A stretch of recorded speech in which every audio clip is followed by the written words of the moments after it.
Hello everyone, this is Ryan here with another deck review for Hocus Pocus. Today we're going to be taking a look at the Antler series, designed by Tom Lane and distributed by Dan and Dave Playing Card Company. This deck series was released in 4 different versions: the Standard Maroon, the Standard Hunter Green, the Limited Edition Maroon, and the Limited Edition Hunter Green. The design draws inspiration from wildlife, natural scenery, and native plants to Northern California and Yosemite National Park. So let's start off by taking a look at the tuck case before we get into the cards, where most of the differences are present. All 4 editions feature a similar tuck box design, with the only differences being the color and that the limited edition box features a perforated deck seal. The tuck boxes are beautifully embossed and decorated with metallic inks. The slight reflective nature of the inks, paired with the raised embossing, gives the tuck box a classic and respectable appearance. The front of the box features a buck in the center, surrounded by detailed and embossed scrollwork. Antler Playing Cards is in an ornate font printed across the top. Buck twins and a few other accented details fill out the patterned border. The antlers and a few bits of the scrollwork break free from their borders and flow into other areas of the image, making for a unified feel and giving the illusion of depth. The box back features a mirrored image of a standing buck against a silhouetted landscape surrounded by scrollwork and a name banner above the antlers reading Buck Twins. The artwork is done in a way that reflects a style of woodcut prints with dashed lines represented shaded areas. The box backs are color-filled with the same raised embossing and metallic inks present on the front. The image on the back is the same as the card backs except for the coloring. One side of the box is decorated with scrollwork and a banner reading Dan and Dave approved. The other side features the same design with gentlemen playing cards in the banner. The bottom of the box contains some company information and a barcode shaped like a mountain range. The top of the box has design by Tom Lane in the center of some scrollwork detail. The tuck flap simply reads Made in the USA. The side tabs have DB embossed on one side for Dan and Dave Buck and TL embossed on the other for Tom Lane. The limited edition decks have a perforated deck seal with a double D logo, location information, and the numbers 8 and 4 representing the birth years of the duo. The deck seal has a stamp-like perforated edges and aged to a tea brown color. The deck seals are also perforated along the break line, but in my experiences they don't line up close enough to be used as designed. The interiors are left white for all the editions. The box design is bold with deep dark colors accented by neutral tans. The design reads antlers and the style flows around the sides to the top to the bottom and even to the back. The matte finish combined with the reflective inks makes for a box that catches your eye without being metallic and flashy. The difference between the standard and limited editions lies in the card back design, the ace of spades, and the wrapping that the cards are packaged in. The limited edition decks are wrapped in a vellum-like paper before being boxed and sealed. The back design image is the same for both editions.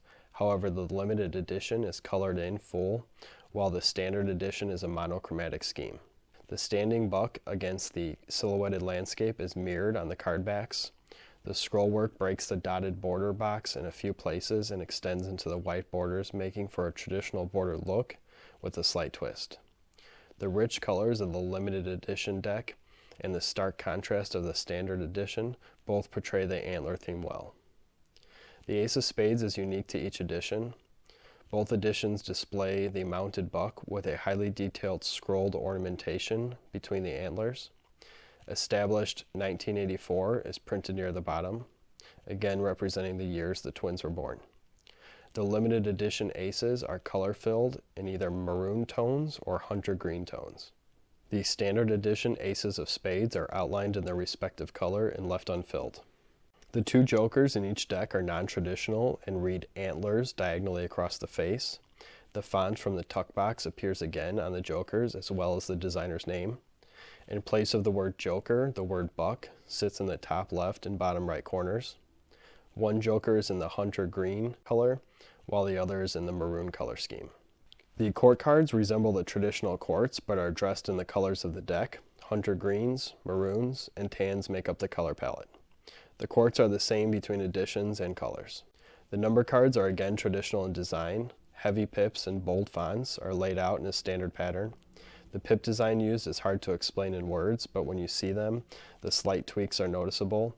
For example, the diamond pips have concaved edges as opposed to 4 straight lines. The colors chosen for the hearts and diamonds are a deep, rich red, tying into the maroon color scheme. Each deck comes with a double backer. For the standard editions, you get your basic double backer with both the back and face printed like the other card backs. The limited edition double backers feature the limited edition back on one side and the standard edition back on the other side. You also get a blank face card in the pack, which can be used in numerous ways for some neat effects. The cards were printed by USPCC to the exacting standards of the Buck Twins. No definitive information about the stock and finish could be found. The cards measure out to 0.29 millimeters each and weigh in at 1.62 grams per card. The borders on the card back measure out to 4.2 millimeters and are pretty consistent between the editions. Compared to the traditional writer backs at 4.5 to 4.8 millimeters, I would call this border thickness medium. The cards handle extremely well and seem to hold up to some repeated use and aggressive shuffling. The print registry is top-notch and the cuts result in a smooth and even edges. This deck's classic design, natural color scheme, and only slight customizations allow it to work well in all areas. Magicians can utilize the double backers, blank cards, and similar design between editions for some impressive effects, color changes, and deck swaps. Cardists will notice the superb handling and clean colors on the back design. Collectors can display the 4 different decks, all with one theme, and the cards are traditional enough to use in normal gameplay. The Antler decks are another brilliantly designed set by the Dan and Dave team. Each of the 4 editions has its own unique characteristic while still maintaining an unmistakable unity among them. The artwork and theme come across as classic and reminiscent of the outdoors. The color, excellent handling characteristics, and collectible nature of the series make this one a no-brainer in my eyes. So navigate your way over to the card deck section and put a few prize-winning bucks in your card. If you haven't already, check out Xion's magic trick reviews, where he goes into detail explaining exactly what you get and how you can perform the trick, all without revealing the secret that you paid for. So thanks for watching and stay tuned for more reviews.